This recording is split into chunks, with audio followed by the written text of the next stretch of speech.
Hello, everyone, and welcome to Now That's Debatable. This is your host, Fantastic Assad, and I'm joined with me, as usual, my co-host, Geocentric Skeptic. Geo, are you with me? I'm there. Perfect. How you Glad hear to me? hear. I am well. Hope you are as well. Please stay safe. As I mentioned on the Facebook page, Geo is actually traveling and on the road, so the audio is going to be a little bit different today, but we can still hear him okay. I can still hear him okay, and the stream should be able to hear him as well. Today we're going to be talking about eugenics. So, with that in mind, Geo, let's give a quick walkthrough of what's going on.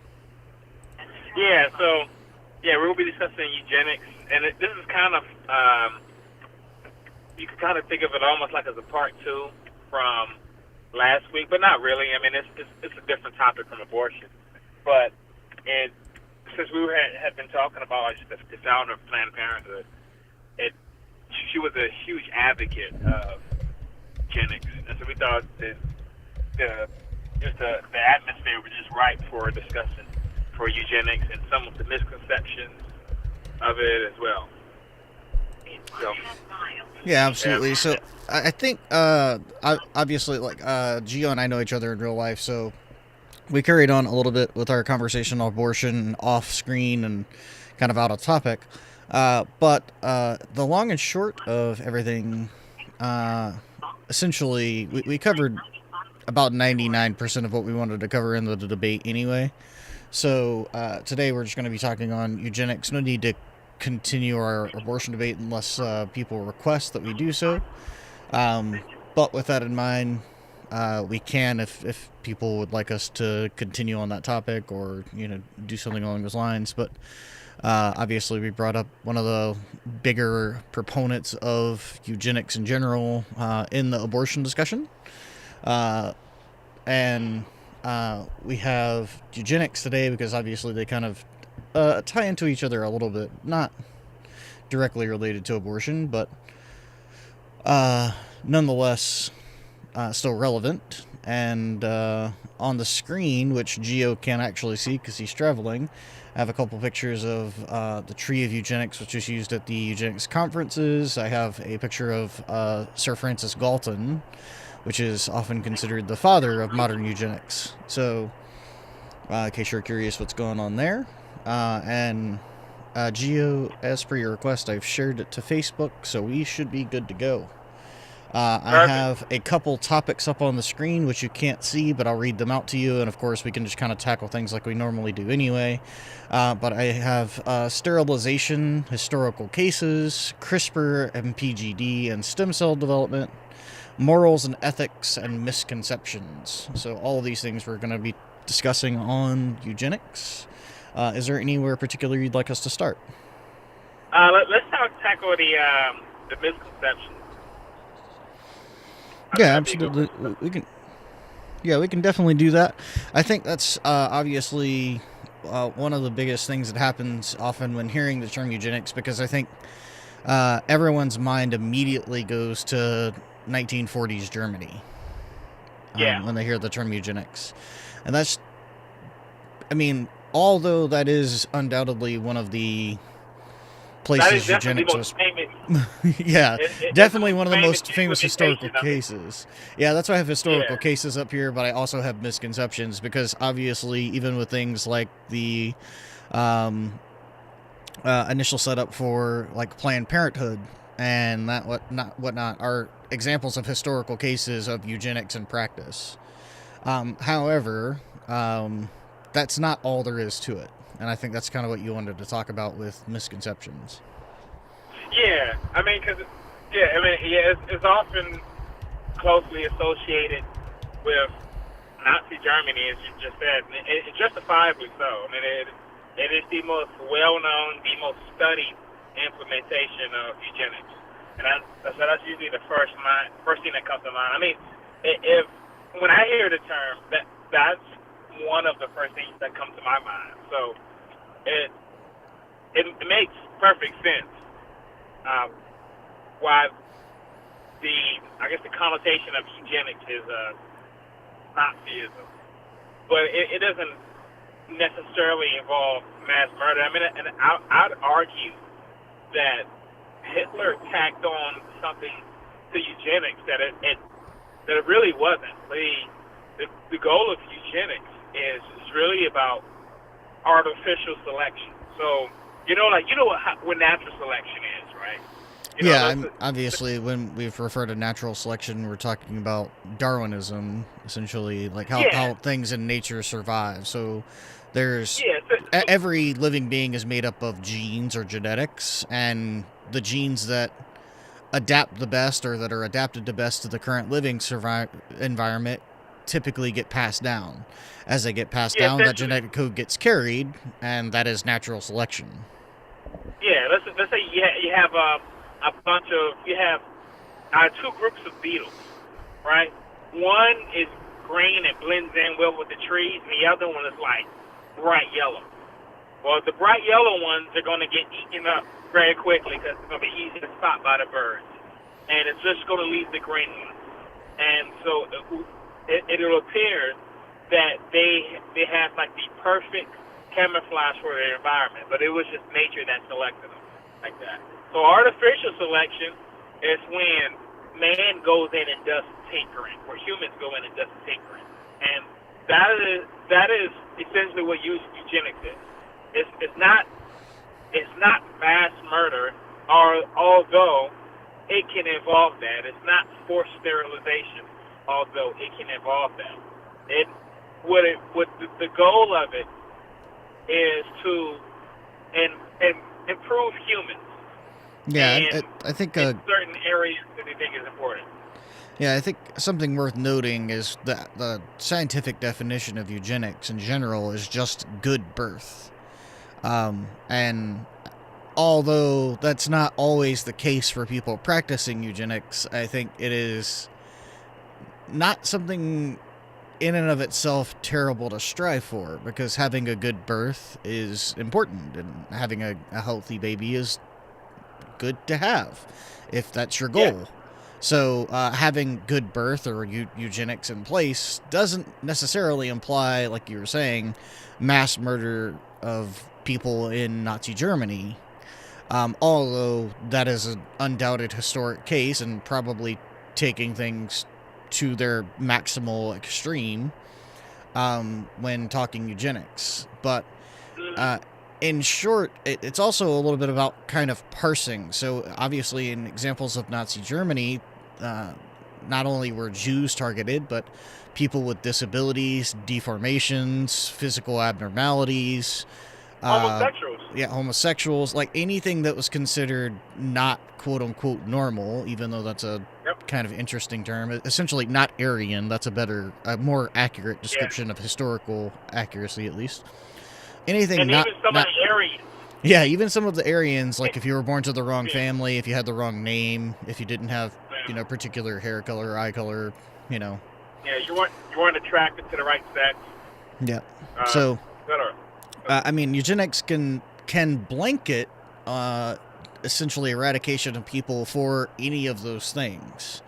However, that's not the only thing that eugenics is. So that's kind of why we wanted to discuss it, because although we probably hold similar views, Gio and I, there's undoubtedly this misconception that happens with people that instantly their mind goes to one place. And I think the kind of moral of today's discussion and debate is to point out that that's not A, all there is, and B, it's not necessarily what's meant by eugenics today.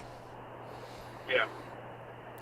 Also, too, we don't want anybody to hear anything. Oh, Facade and Geocentric are advocating Nazism. So that's another reason why we're making this distinction. Yeah, something, at least me, Fantastic Facade, and Gio can speak for himself, although there's no doubt in my mind he'll agree. Neither of us are pro-Nazi. So, right. And we're not pro, like, KKK / white supremacists. That's not a thing. And although certain famous historical people of recent history may not come out and state their opinion and say that there's good people on both sides, I disagree. Nazis were bad. Mm, You can have your own opinion of that, but my 2 cents in a nutshell: Nazis and the needless eradication of people such as Jews or people with a particular last name or people of homosexual tendencies or any other number of things that people were murdered for. Uh, they were on the better side of Nazism, and the bad side was the people killing them. But that's just my two yeah. cents. Not really the point of this discussion, but I figured I'd go out on a limb since certain recent historical people refused to straight up revoke such actions. I thought at least I would. That way you know where I stand.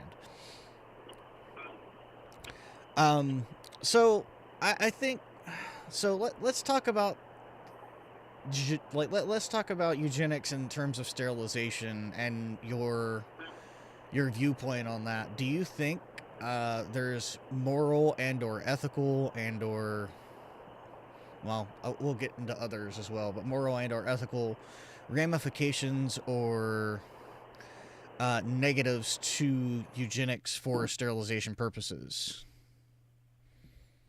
Um, yes, I think you can make an argument for it Now, because when I say that, I don't necessarily mean forced sterilization. However, if we refer yeah, to it, I would like to include forced as part of the language there. sure. Like so, and like, and it's definitely not something that I would advocate for right now. But I mean, I could see. Let's say there was some sort of genetic um, degeneration going on that was that we saw happening in a lot of humans, and we didn't know how to control it. And it made them let's say it caused like extreme. Let's say it was a high percentage of that causing an extreme mental retardation. Like I'm talking about like 95, 96% chance, right? I mean, I could see, like, and that's definitely not a situation that we're in right now. But I mean, I could see under certain circumstances where that might be a valuable option. Right, and I could see. now when you're talking this, that's what I said.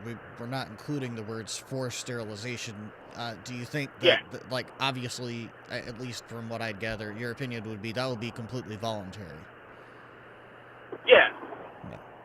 So, I mean, that's I would hope. Yeah, but yeah. that's So, I how I mean, would. like, even if the population was out there saying we're gonna take our chance, like, even though our genetic disposition shows there's a 99% chance plus of our offspring having severe, mental issues. And when I mean that, I mean like either brain malfunction or brain like disformation or unformation. So, it to the point where it's mentally incapable of advancing past the age of a child, and Yeah, I mean an infant. Um, you would still hope that process was all voluntary. yeah. I mean, I would try to convince people to do it. I'm definitely not for forced sterilization, but I would say, hey, look at this is the situation that you're in. This is the awful situation. This is the awful and precarious position that you're going to bring this child into the world. You know, maybe you should reconsider. I mean, that's how I would try to speak to the intellect, or I don't want to. I wouldn't force it on anyone. Right. Essentially, basically, by showing that statistical probability of this anomaly happening, given the genetic dispositioning, you would encourage, to the best of your ability, people to at least try to refrain from bringing children up in such an environment. Yes, strongly encourage. Yeah, and I mean, I don't think that I could potentially even advocate for a forced sterilization point of view. And I'd wager that you're just completely against it. Is that correct? I am. Yeah, I don't. I think that's something that's totally up to the individual, and a lot of people.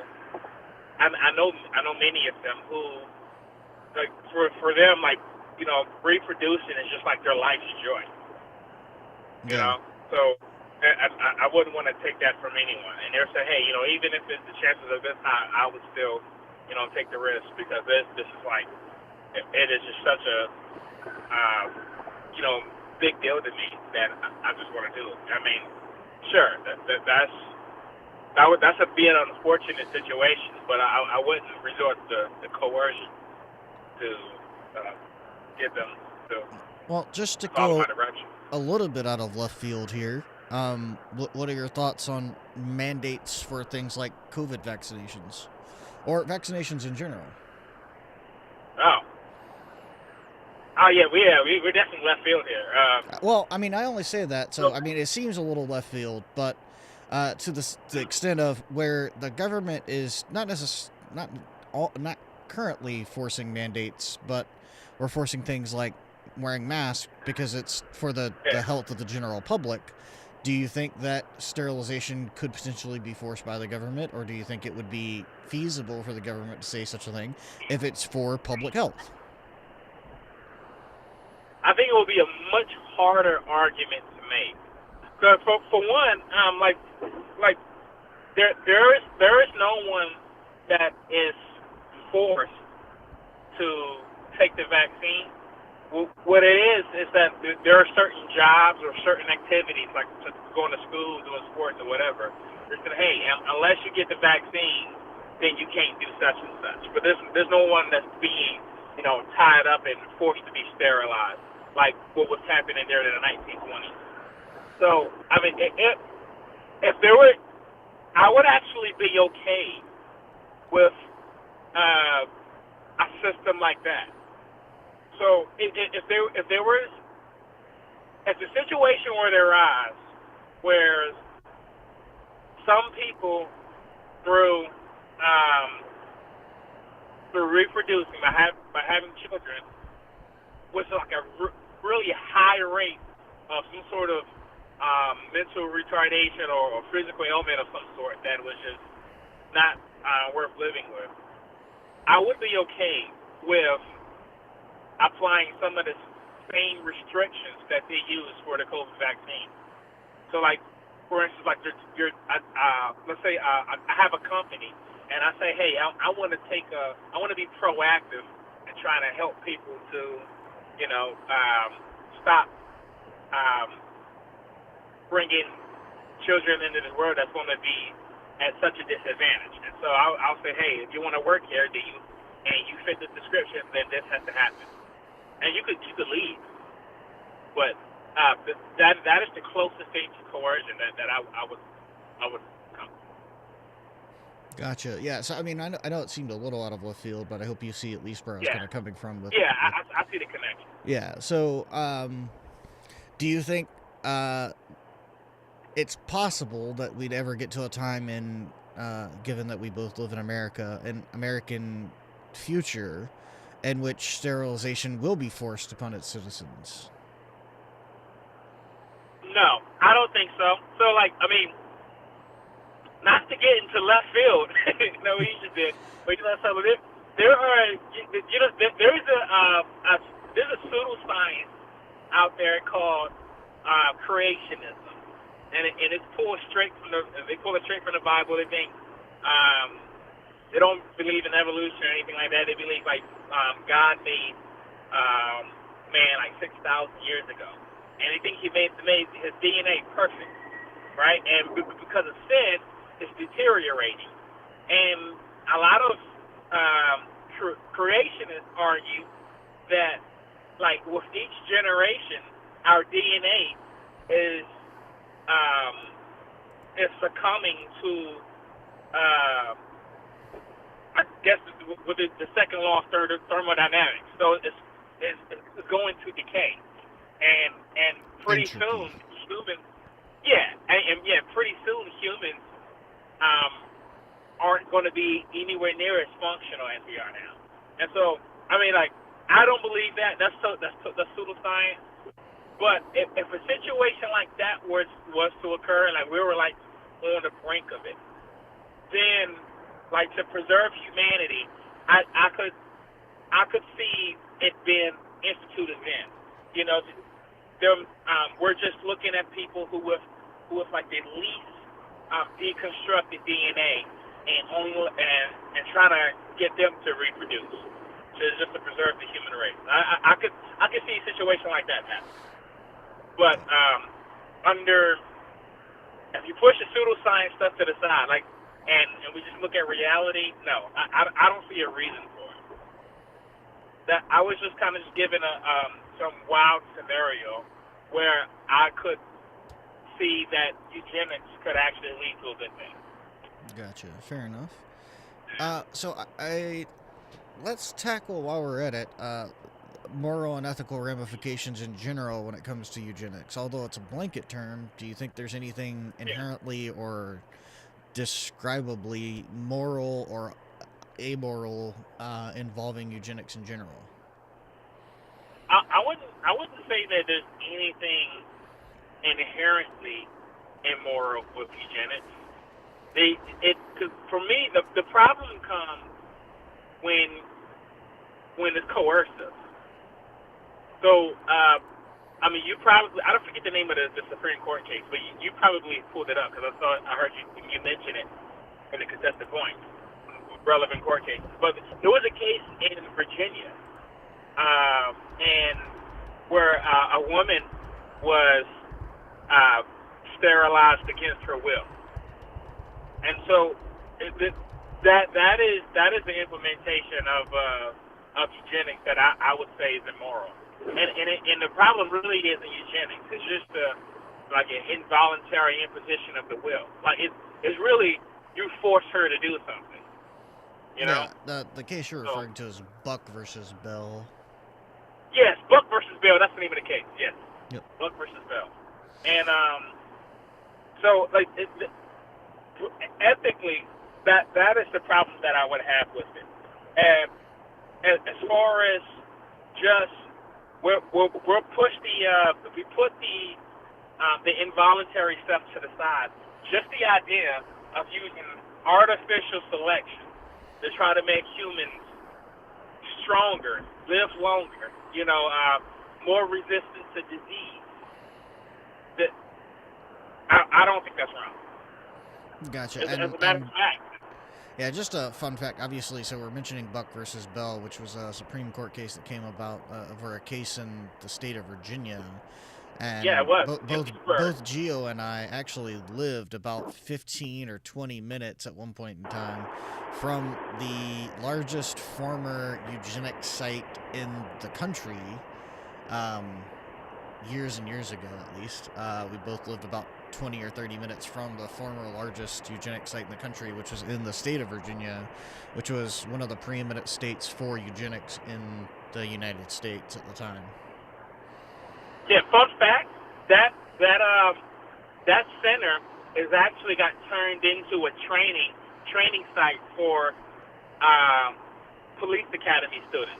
Yeah. And I did my officer survival school inside that building. Yep, that is the former largest site for eugenics in the country.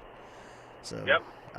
that's a really interesting fun fact that kind of ties us both to this topic, although not in any, supremely unique way, but interesting nonetheless.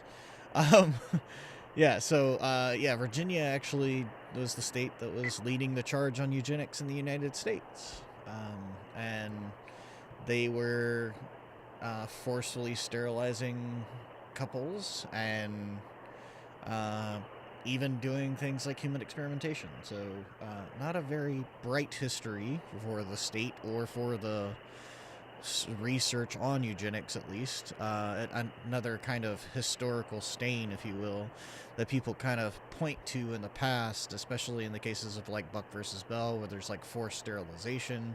There was a lot that went under the radar at that exact center that we're talking about, Yeah, I mean, in the name of eugenics. yeah, and it's up to really show how egregious it was. Like some of the standards that they were using to choose to I was about to say euthanize to sterilize people. It was ridiculous things like report cards. They were even resorting to pseudosciences like phrenology to determine whether or not you're going to be sterilized. And for the audience that doesn't know what phrenology is, it's when they make measurements to your skull to see how smart you are. And yeah, so, and like, although there is a mild form of science in relation to the size of one's skull to the size of one's brain, we would say on average that's not the primary, nor is it the only marker or indicator of intelligence in humans.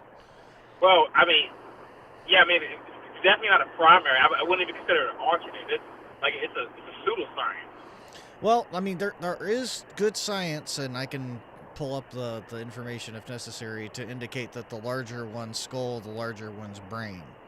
And if Sure. brain size is important to development and whatnot, but that's a very, very basic argument. It's kind of like saying the larger your muscles, the stronger you are. Well, I mean, yeah, but that's not really. Yeah, but It's not really. You wouldn't just say, "Oh, this person has large muscles, therefore they're the best strongman or the most fit." That's just not how things work. yeah, it's also not the biggest brain either. I mean, otherwise, the whale would be the smartest. It's Well, I meant mean, specifically in humans, but yes. Okay, gotcha. Yeah, because I mean, for our size and whatnot in our development, but in humans, the larger the person's head, statistically, Yeah. the larger the person's brain. Yeah, I just want to make it clear. Phrenology is a pseudoscience. Yes, we're not debating that in any way, shape, or form.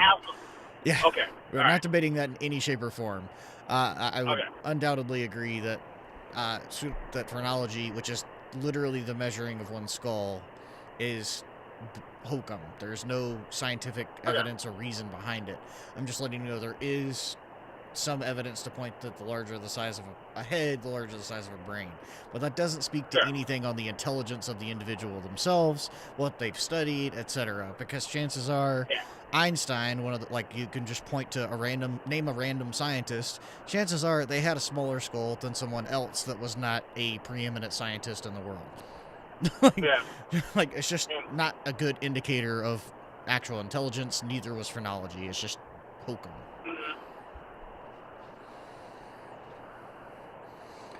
We kind of got off topic. Yes, it's true. So, no worries. I have a few other points up here that we can kind of take on, or if there's something specific you wanted to bring about. But I'll read them again. I have CRISPR and PG. Sorry, can you repeat that? I'm asking your opinion on the ethics of it. As a whole, I think when people generally think of eugenics, they typically think of things like Nazi Germany, and if that's what you're referring to, then I think ethically and morally that's a horrible thing. I think the non-voluntary testing on humans. So, and I'll throw out a really random fact. If you know anything about typhoid fever and typhoid in the United States, the case of Typhoid Mary, not a very great. We've been pretty bad to people throughout history and how we treat them. Typhoid Mary was actually eventually locked up for essentially the rest of her life because she was a asymptomatic carrier of typhoid fever. And what ended up happening, she was a caregiver, and some intelligent people found out that because she was asymptomatic, but she was a carrier, that she was spreading this to the families that she was visiting. However, the outcome of that meant that they locked her up, and she basically never had freedom again. So this this in eugenics and what was happening in Virginia in the 1920s and later, literally all the way up until the 1970s, which is terrifying. But what was happening is people that were listed as either mentally or physically disabled or deformed were getting essentially shipped to this center, and then non-voluntary human testing was being performed on them. If that is what we're talking about, again, morally and ethically wrong in every way that I can imagine. But as a whole, the concept of eugenics and promoting good birth, and what I mean by that is looking for good genetic indicators of a healthy child. I have no issue with that. And so up on the screen, I have PGD, and I'm not sure if you're familiar with what PGD is, but it's pre-implementation genetic diagnosis. Essentially, what that is the genetic indicators and markers that a woman that is without a partner or without a sperm donor, if you will, in cases where she's trying to give birth and she's looking into sperm donation, she can actually look into genetic markers of the donator. And by doing so, it does a couple of things, and I think there's some good reasons to do so, and I think there's some bad reasons to do so, but I still think it's important that the option is there.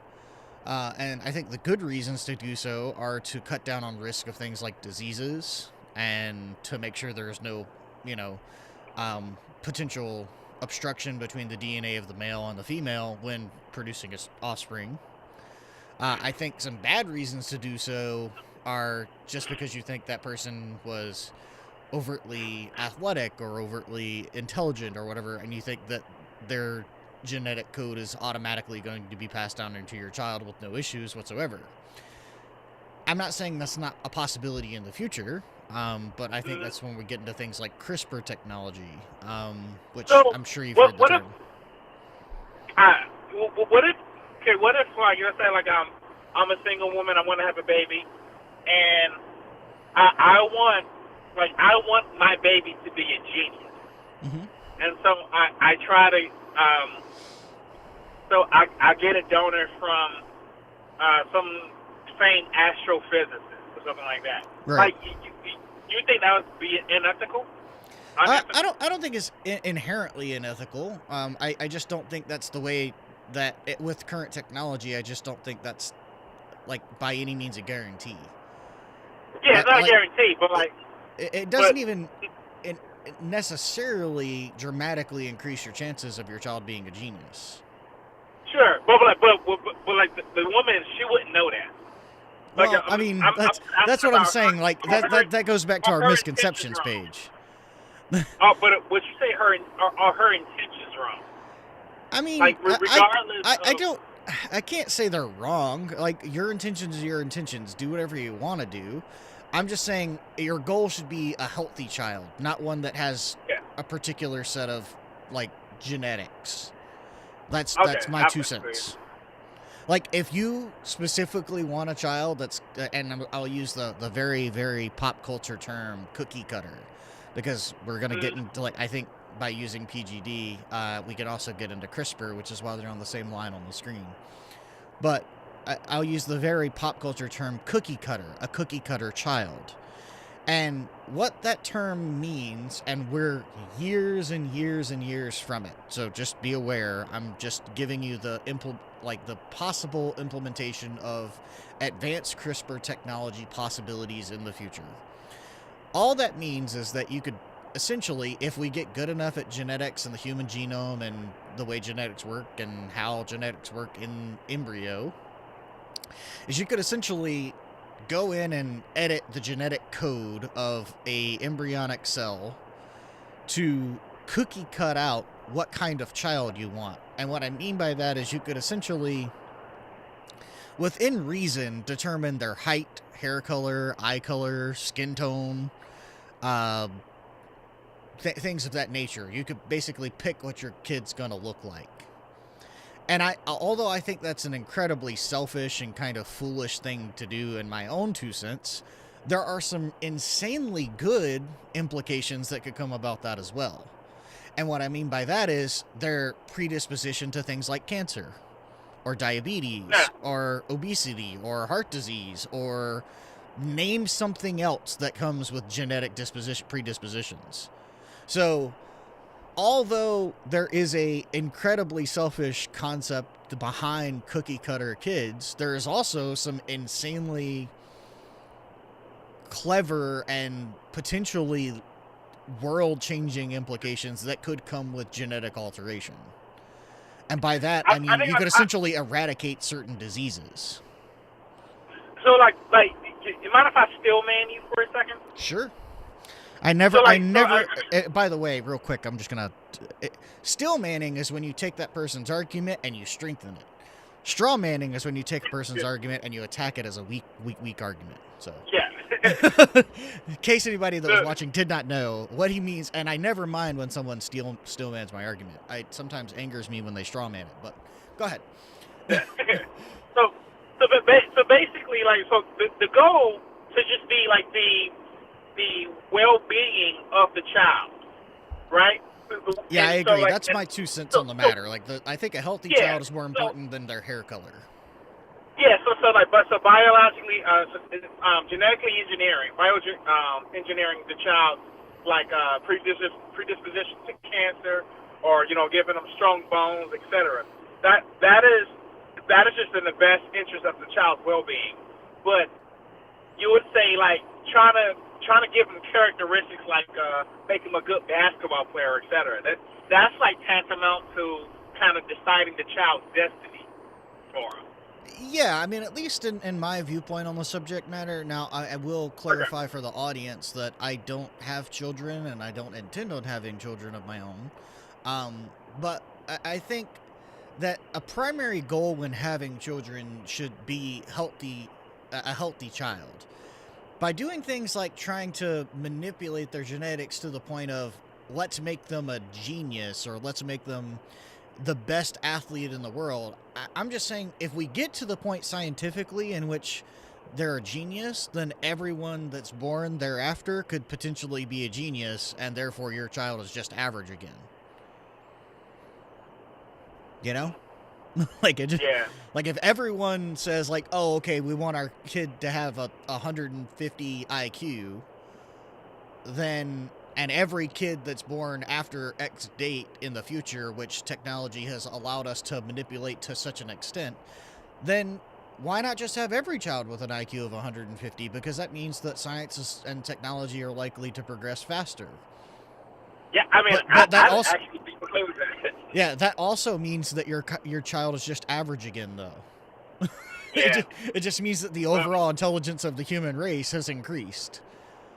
Yeah, sure. I mean, like, I'd be more excited just for the progression of the human race. Yeah, same here. And that's where I'm sure, I guess. I mean, I think that it's incredibly selfish, especially if you're doing it on chance. But if science were to develop to the extent where we were like, yeah, I mean, we can pretty much guarantee your kid's going to have an IQ of 150 plus. Whereas, and I don't put all my stock into IQ by any means, but as of today, a typical IQ across the board for the human race is supposed to be 100. That's like the baseline, right? So having one that's 50% higher just means that if all children born after that time have a 50% higher IQ than children of today, then the intelligence across the board is going to skyrocket, which means that technology and science can potentially skyrocket. Not saying it will, just saying that you have better brains in the future working on stuff that we have trouble with now. I'm good with that. It's just, if you're doing it as an implication now, or you're, doing some of your own experimentations with things like CRISPR-Cas9 or, that kind of thing, to me, just leave things to the experts until we get better at genetics, and then maybe not try to choose what your child's going to do or their hair color. But that's just my 2 cents. There are some who object to that. They say that, like, trying to, I guess, tinkering with the child's genes to prevent or to cause certain things and the child later on you want to like even like to try to prevent cancer or something like that.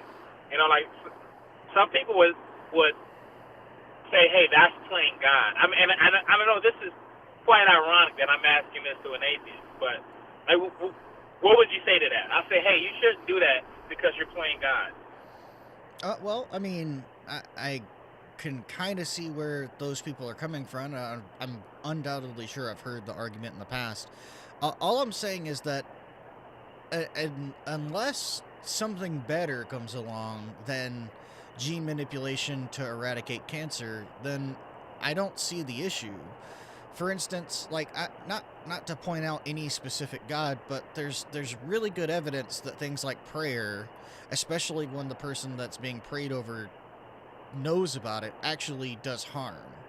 In situations where there's a person being prayed for and they don't know about it in blind studies, it's the same as a coin toss. But in modern medicine, we've pretty much nailed certain things like knee replacements. They're literally commonplace daily things that happen. There's surgeons and orthopedic surgeons that perform hundreds, if not thousands, of them throughout their lifetime, and it provides a huge benefit for people that have issues with their knees. You wouldn't say that's playing God. So why would you think that doing something like a medical procedure to eradicate something like cancer or AIDS from a child is playing God then? It seems to me like you have a double standard. Like, either rely on modern medicine and the wonders that it can produce, or don't. Yeah, I agree. I agree. Like it was just something I thought about because I mean it was this came up on in a discussion that I had online. Yeah, and I'm sure I've heard it before. Not recently, because I haven't talked about eugenics or CRISPR technology with anyone recently, because, I mean, most of the people I talk to, A, probably don't care about it, or B, it's not really relevant to them because they've either had kids and don't want more, or don't want kids, or they don't know what CRISPR technology is or care. But, I mean, for those people that I've had conversations with that are at least familiar with the idea of CRISPR or PGD or even stem cell technology and research, I mean, it seems to me like if your argument against it is that people are playing God, then your argument is essentially against modern science and, like, medicine. Because there are things that we do all the time now. Like, we recently had, and I'm going to use an interesting term here, we recently had a successful, and I use that term slightly lightly, but you'll see why, a successful alien heart transplant. And by that, I mean there was a human that received the heart of a pig, and he lived. I heard about that. Yeah, he lived for about 60 days after a completely foreign or alien body part was inserted into his person. If you told someone living just 100 years ago that was possible, you would have blown their mind. You would have called them a sorcerer or a witchcraft or demon if you're into that kind of stuff. So it seems to me like you have this weird double standard that as science and technology progresses, especially in the field of like medicine and what we can do with the human body, what we've understood about the human body, it's not by any means that doctors or geneticists or, you know, biologists or anatomist or whatever you want to call them are trying to play God. They're just working with the human body in its current condition and trying to do everything we can to prolong the life that we do have. That's, to me, that's it in a nutshell. And by saying you're trying to play God or you're trying to, you know, take the place of a God, even if I believe there was a God that you know had something to do with my existence on this planet, I would say that given that there's been nothing to stop current ailments that I possess from happening, and there might be some sort of medical technology that could help eradicate them, like, why not just rely on the medicine since I can't rely on the God? But that's just my 2 cents, and maybe it's because I'm an atheist that I hold such a viewpoint. It just seems to me like when, I'll give you an example, like when I broke a finger, you know, I taped it up and had it in a stent because that's what a doctor recommended. I didn't just say, oh, well, God will take care of it because a god made this finger for me.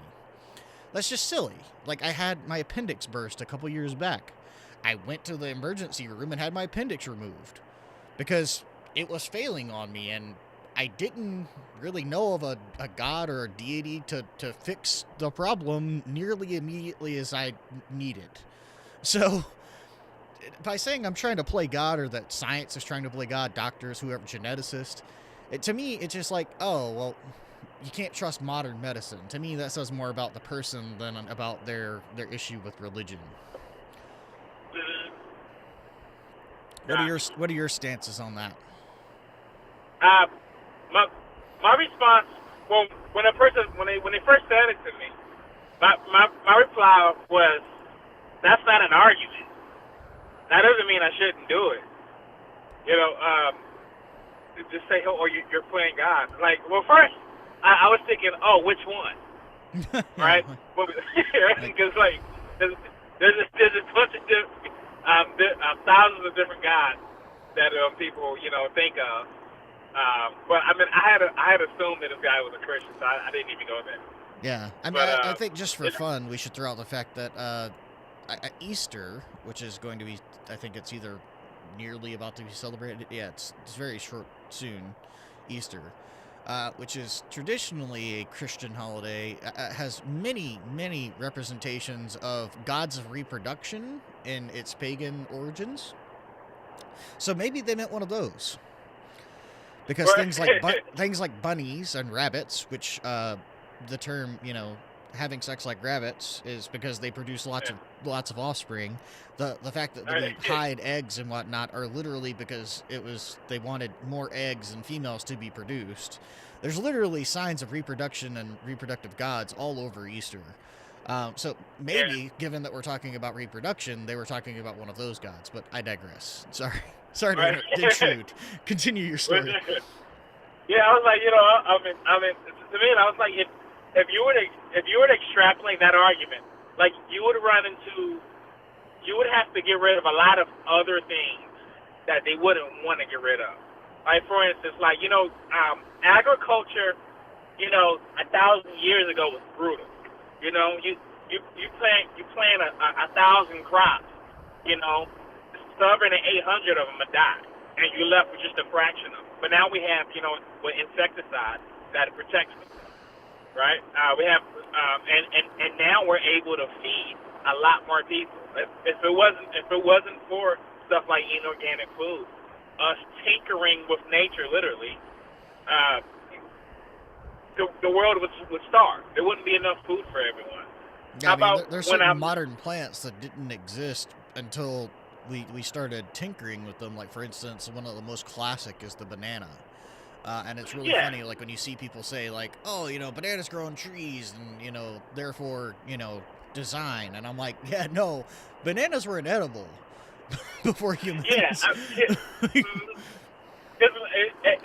seemed like to me, like, if they were trying to argue, you have to almost argue that doing anything that, like any sort of technology that could assist humans in doing anything would almost be like playing God.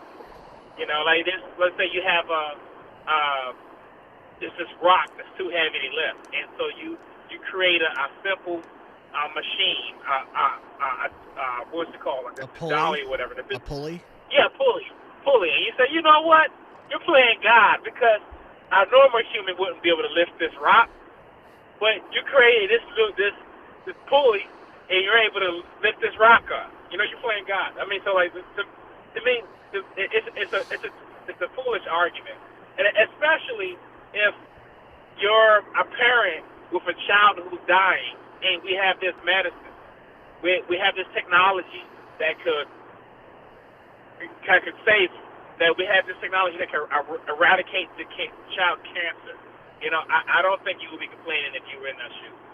Yeah, and by the way, I've seen very rare cases of religious fanatics, and I'm going to use that term, and I'm not going to call out any particular religion, but I am going to say that I've seen cases, at least if not historically, at least dramatically portrayed on television shows and historical shows of religious fanatics refusing treatment because of their deity or their their god or whatever, whoever they're worshiping, because they think that's more powerful than modern medicine. And for instance, in cases like in certain religions, there are certain medical procedures. Like, I'll give you a very specific example. In Mormonism, you're not allowed to accept another person's blood.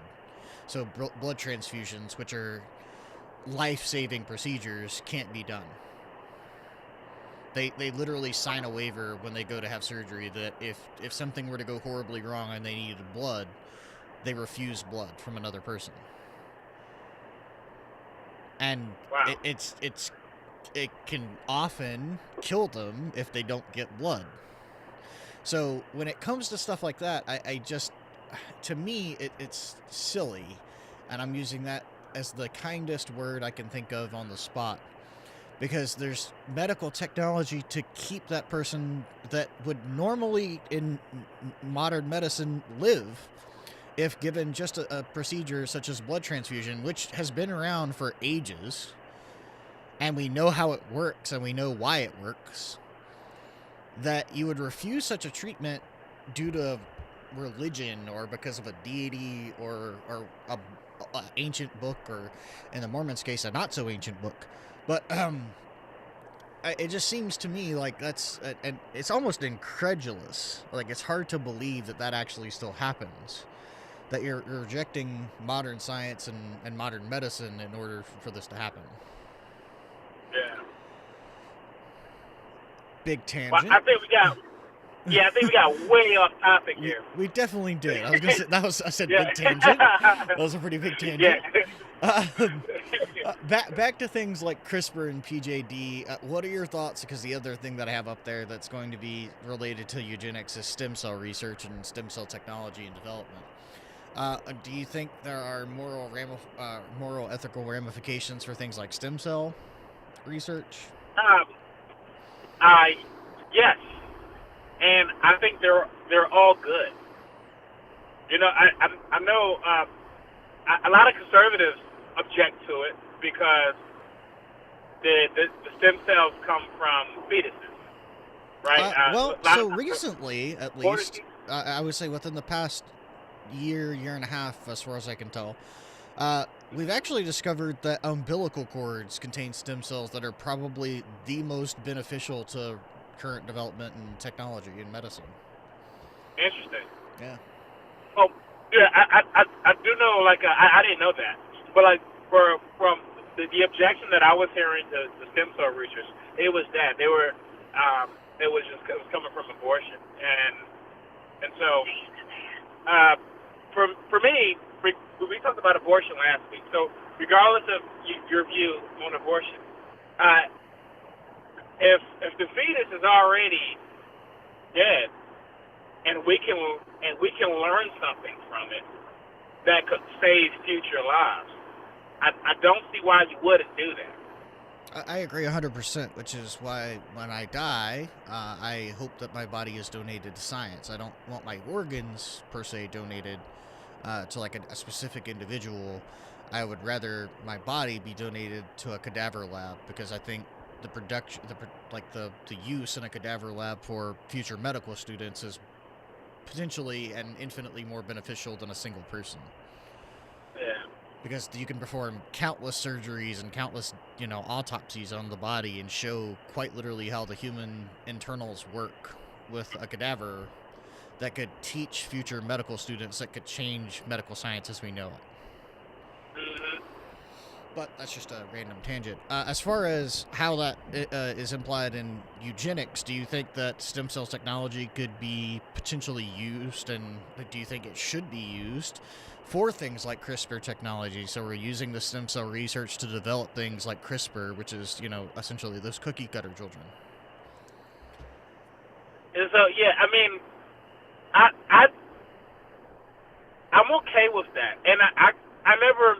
You were saying earlier about the cookie cutter children, deciding which things would be okay to choose and which ones wouldn't. I mean, I had never thought that deeply about it before. I mean, but I mean that's something that I'm okay with. Yeah, I To mean, to the I meant to extent kind of that ask you, but we kind of went on a tangent between now and then. But yeah, I mean, like, do you think there's an issue of any sort with things like cookie cutter children? Do you think it's okay for the parents to decide things like hair color, eye color, height, and things of that nature? If you know, genetics gets us to the point in the future, we can quite literally cookie cutter children. Do you find any problems with that notion? I don't. I don't I don't want to like kind of like what you were saying. Like I wouldn't want to get to the point where I'm picking the body for my kid because I want him or her to do this specific thing and I'm going to get fulfillment from it. No, I think that is unethical. And it could actually, I think it could actually be seen as a form of abuse in a way. But as far as using stem cell research to help prevent certain cancers, I mean, heck yeah. So like, but I can think of like great instances. So for instance, my wife, she has the sickle cell gene, right? Yeah, The so sickle cell she's trait. predisposed to anemia. Yes. And now I don't have it, but if I did, our daughter would likely have sickle cell anemia. Yeah. So what this kind of research could do, it could allow children, it could allow like parents to have healthy children, regardless of the parents' genes. They could say they could have a child that's free from sickle cell, or perhaps the one of the parents acquired some sort of autoimmune disease. Yeah, I was gonna say. I mean, like, just to go along with sickle cell is that obviously the disposition there also can apply to AIDS. So it could, yeah, and you could, and so yeah, you could change it that way. The child's health isn't necessarily dependent on the parent in that way. Like I think, I mean, as long as we're responsible with it, I don't see. I think it would be just all good. yeah, I mean, maybe I'm I think. short-sighted, but I mean, yeah, I don't know too many negatives necessarily that could come from it, other than like obviously if it's prohibitively expensive, then your richest people are probably going to cookie cut children. Excuse me, cookie cut yeah, children, and they may abuse that to its fullest extent. However, as it's used and as technology progresses, things typically end up getting cheaper. So you may have a stint in time in which only the wealthiest people can afford such an act, or cookie cutter children, if you will. But I think as technology progresses and develops, and people continue to use it, you'll notice that it ends up getting cheaper because the more people end up using it, the more it's produced. The more it's produced, the more market you have for it, the less it ends up costing, right? So I think in the future, it's possible that you'll get to a point where you have wealthier people doing cookie cutter children experiments and cookie cutter children, but I think at the same time you're also going to have this potential development for things like eradication of certain genetic dispositions for things like sickle cell, or even heart disease, or obesity, and I mean, you could even get to things as trivial as hair loss or height, yeah. but like at the same time, like, do you think it's possible, or do you think is there a too far in your book? Like we've taken this too far. Would you say that's Yeah, ever a possibility? yeah. For me, the too far would be roughly where what you described about 20-25 minutes ago, when you are you are forcing your maybe you had like some dream that you had that you couldn't fulfill, and so now you're trying to force that on your child by giving him such and such body, or giving, like, forming his body in such a way where he's going to do the thing that you want him to do instead of letting the child to be free. You Yeah, know, so essentially vicariously living through your child. yes. And here's a form of it that I could see, especially government getting involved. I didn't think about this until it was something that you had said for some reason that triggered it. But the super soldier.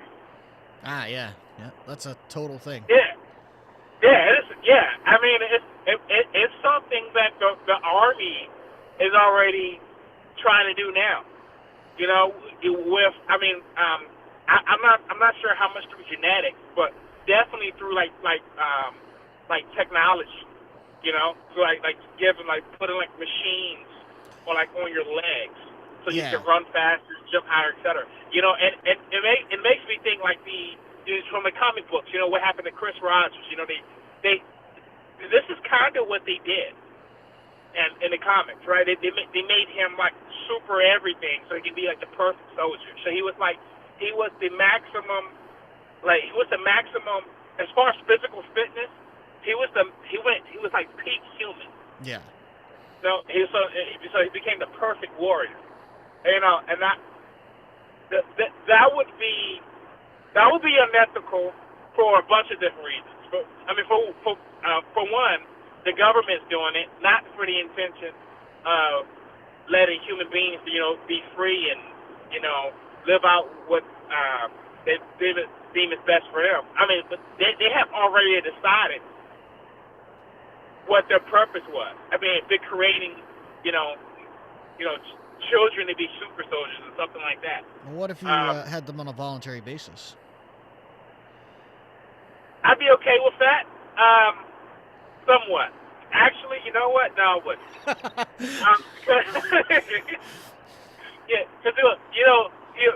I do not trust government, man. Yeah, I'm aware. And so, and then on top of that, you have afterwards. After they leave, you know, do they give the powers back? You know, I mean, because to me, this gives them a significant advantage in doing like unethical things. You know, I'm not sure. I guess I have to think about that more. But like, I can think of pretty bad things that come with it. Yeah, and obviously I don't want to get into things like conspiracy theories and whatnot, but it would seem to me that you could have, like, not necessarily an organization, but just some very rich, wealthy people that were basically using this technology to either manipulate and or take over certain factions of either, you know, their personal wealth or their company, etc., and, you know, saying, oh, well, we want them to have, you know, an insanely high intelligence level so they can, you know, just rake people over the coals even better. You know, that kind of thing. It's like, oh, yeah, like, I developed a pretty successful empire, but if I, you know, put, you know, X amount of dollars into this genetic experiment that I'm going to call my child, they could take this and just really, really run off the rails with it, right? You know? So I think that would also be unethical because, I mean, you're essentially doing it for the purpose of potentially either harming other people or, you know, essentially establishing the entire baseline of this person's existence and your selfish and greedy desires.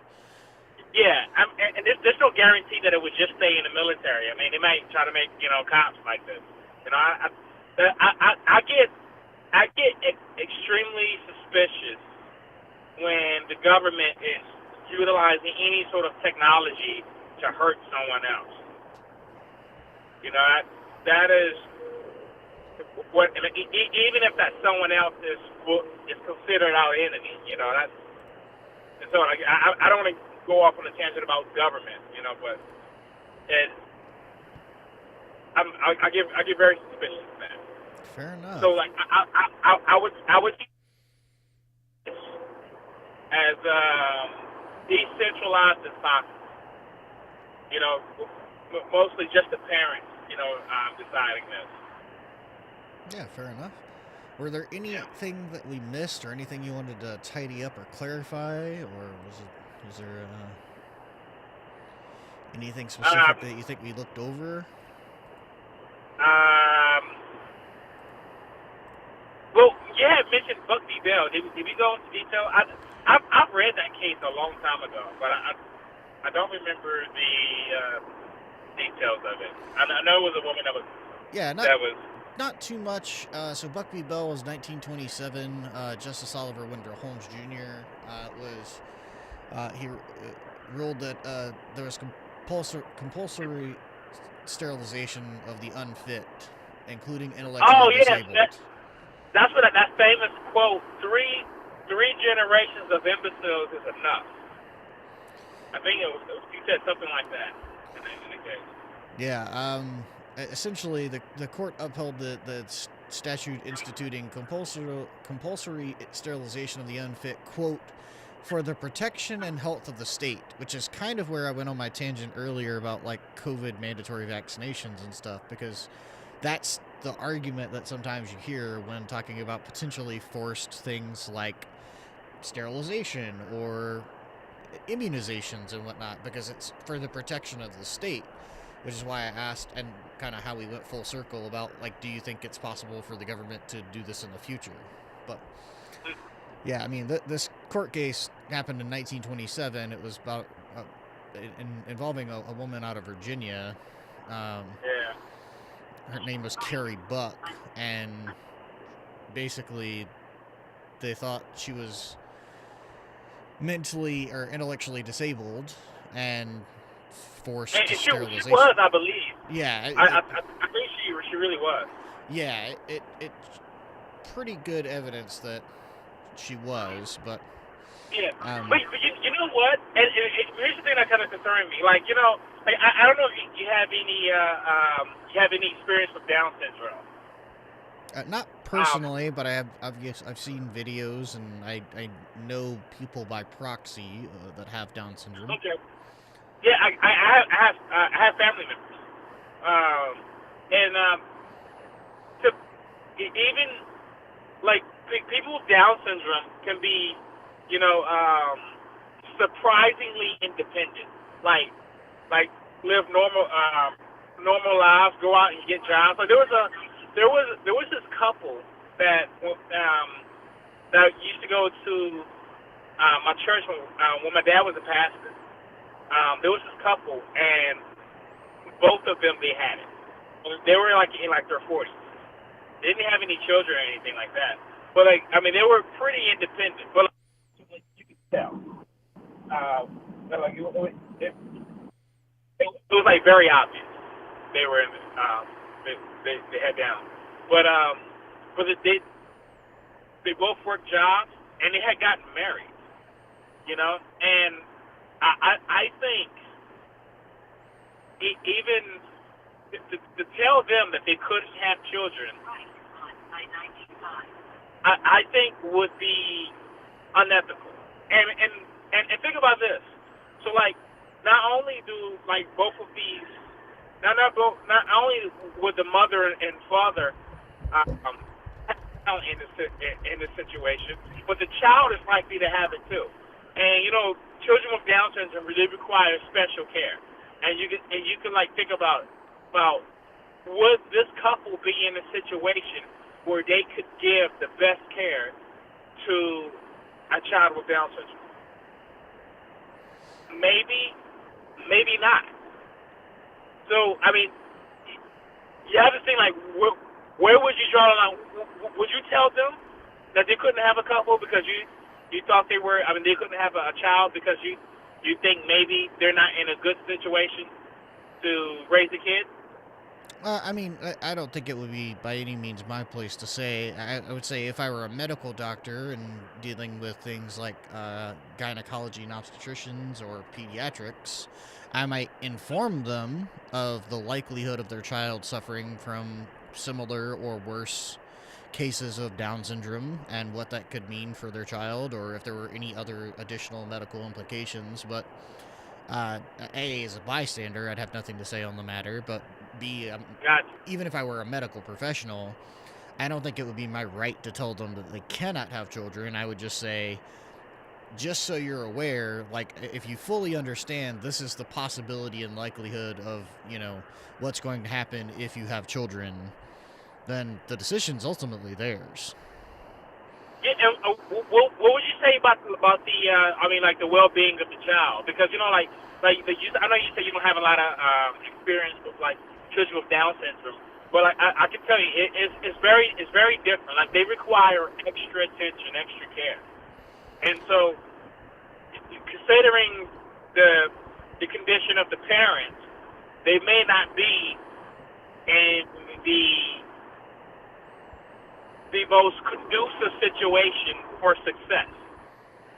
Yeah, I mean, like I think if you're that really depends on how hard and where in the sand you're going to draw a line, because I think you could ultimately argue if you're going to say no for this situation, why not say no for situations of people that are in like less than average economic societies or in slums, because that's obviously not going to be the most conducive to the child, because we know Yeah, that monetary and location directly correlates to their education level. Like, I mean, yeah, I guess you could draw a hard line in the sand somewhere. I don't know where I would draw one if I had to, or that I would in general. But it seems to me by starting these arbitrary lines in the sand, I think it's a good thing to be informed, but it's not really me as a bystander's place to say. Although, if it were me, in my opinion, if you cannot financially support the well-being of a child, you probably shouldn't have one. If yeah, your child is going to be incredibly mentally inefficient or physically deformed or things of that nature, maybe consider adoption. There are alternatives to, you know, not. I'm not saying an adoption is a one for one, but it is a potentially good alternative in certain cases where the issue is because of your genetics. And if we're talking yeah, genetics and eugenics, especially when it comes to cases of people like, for instance, you mentioned a couple with Down syndrome, where their child is very likely to be a Down syndrome child, where if by all accounts they're capable of taking care of a child in every other facet, it's just that the genetic material would make it incredibly risky, because that child would need an infinite amount more of attention, and it would probably have Down syndrome, and there may be other medical complications. Why not consider adoption? I get having, your quote unquote own child can be important to people, but if what you're after is someone to carry on your legacy, or someone to care for, or someone to be the steward of, or someone to love unconditionally, adoption can be a great choice. Those are all great things that you could do for someone that is undoubtedly in need, and you're not putting a potential child at risk by, you know, this genetic disposition that you're very likely going to pass on. However, in the end, it is your decision. gotcha. Yeah, I agree. For me, like regardless of the prudence of that couple having a child, I think that decision is sacrosanct, and I don't think it should be interfered with. It's just it, there's something about, I would say, like about being a part of humanity, whereas there's certain, since you're a part of humanity, there are certain things that just shouldn't be interfered with. You know, Yeah. and I would put that as one of them. I mean, call it irrational. I mean, sure. I mean, I couldn't rationally defend that. This is just something that is very, very valuable to me.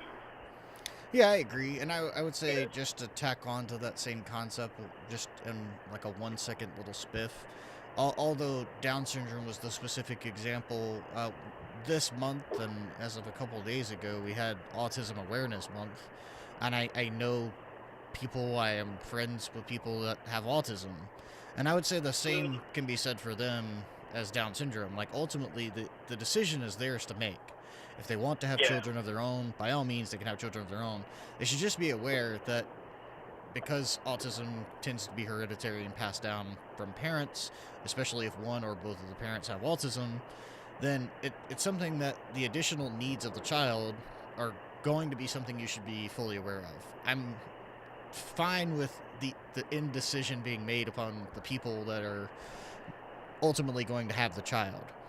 However, if consideration is there, and the best I can do is encourage information and education. That's it. Yeah. Was, Definitely. was there anything No else? coercion. Yeah, no coercion. I wouldn't be for that. Although I would say the more information and the better educated you can get, especially when talking about the dispositions of your potential children, especially if your goal is to have a healthy child, you should do a lot of research and definitely take it into deep consideration. It's not something you should do on a whim, because you're bringing children into this world that is undoubtedly can be cruel. And what you don't want is, by making decisions recklessly, putting them at such a huge disadvantage that it just seems that for them life is unfair. And because that can cause pressure on that child. They may grow up believing and feeling that life is unfair, and maybe rightfully so. But that often leads to things like depression, and we know where that leads, and that's not necessarily a good thing. So just it's something to really deeply Uh, consider. And I'm not saying it always will. I'm just saying it's something you really need to think about and be informed and educated on to the best of your ability. there was a guy who, I forget his, was it Charles? Who wrote that book, The Bell Curve? Charles Murray. I forget his name, but Bell Curve it's Charles a very, Murray. yeah, and so it's a very infamous book because of this one deals with race and IQ. And so I'm not going into detail about it on a podcast because people tend to mention it. Videos tend to get flagged. So, like, if you want to learn more about it, you can just Google it yourself. I'm not going to go into a lot of detail about it. But Charles Murray, he was highly influenced by this other guy. I don't remember his name, but he was making an argument that he was talking about that there were the people that were most likely to have a lot of children were people that were unfit to have them. Mm-hmm. So like it wouldn't be like people with a higher education and wealthy, like young Yeah. professionals. Yep. Yeah, they're averaging like 1.2 kids, per, and Yeah. then That's what you have, at least in America today. That's correct. yeah, and then people who tend to be a little more reckless, and I'm trying to be very careful with my words, but I'll help clarify. But by that, a lower socioeconomic class typically, and yeah, typically little to no college education. yes, and not even just that, like making other bad decisions as well, like not even like not caring to use protection and et cetera. Like, I mean, there's a bunch of things that come with it. Yep. They're having like 5 or 6, and so there's a lot of people who really seriously consider eugenics. Like this is those are the groups that will be targeted towards. Yeah. I mean, And so undoubtedly so. yes, and so because they're saying that they're creating all these children and they're becoming a burden to the state. Now, for me, this isn't an argument for eugenics.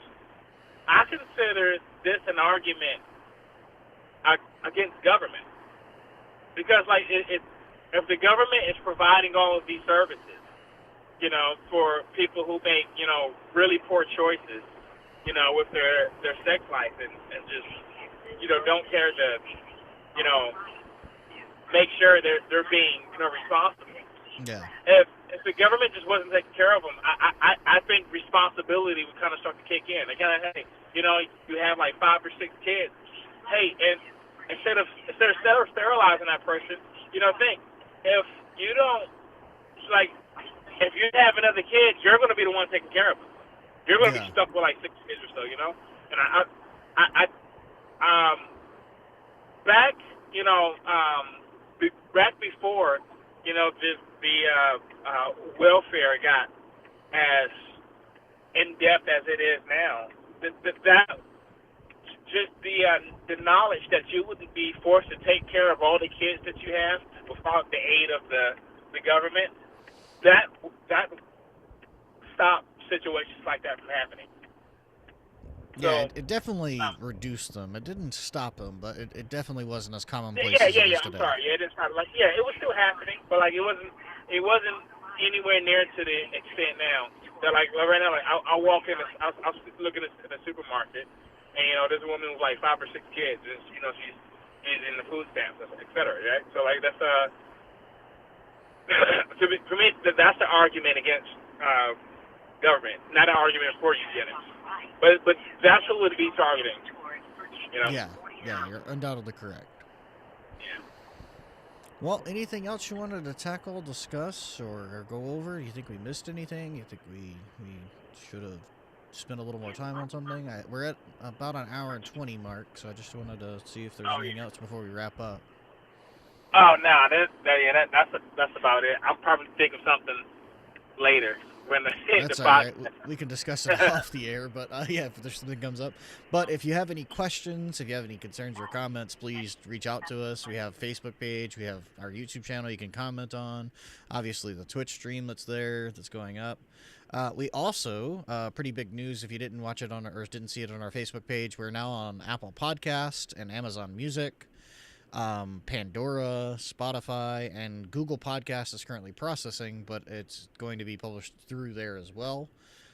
So if you want the audio-only version of our podcast, we are going to be uploading them accordingly. It just takes a little time because we basically rip the audio from this and upload it and do a little editing just so it's a little tidier. But with that in mind, you can get the audio-only version, and the links that are currently active and working are pinned to the top of our Facebook page, which you can find by going to facebook.com/Now That's Debatable Podcast.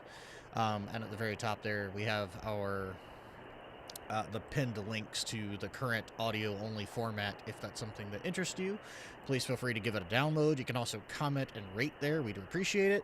And the other one thing I wanted to plug real quick is our Discord server. If you watch and want to call in, or if you just want to join us in chat or discussion, we have a Discord channel that you can remain completely anonymous on. You can also join in our live call and our live stream. So if you have a Discord and you watch our channel, I highly recommend doing it. It doesn't cost you anything. It's absolutely free, and we can kind of talk at your leisure about any topic you want without being on the air, without calling you out, without giving any information away. So it's something that we enjoy doing. It's something that we're going to continue to do as far as we can tell. And, that's just something we wanted to kind of plug out there. Other than that, I think that's it for us. Was there anything you wanted to add or anything you wanted to say? No, that's it. Thanks for tuning in. We will catch you next week, 6 p.m. Absolutely. Should be the same day next week. Should be Tuesday at 6 p.m. We're a little late today, but that's just because of travel arrangements, and audio should be back to normal next week, unless, other issues come up. But otherwise, we'll see you guys next week. Thanks so much for watching.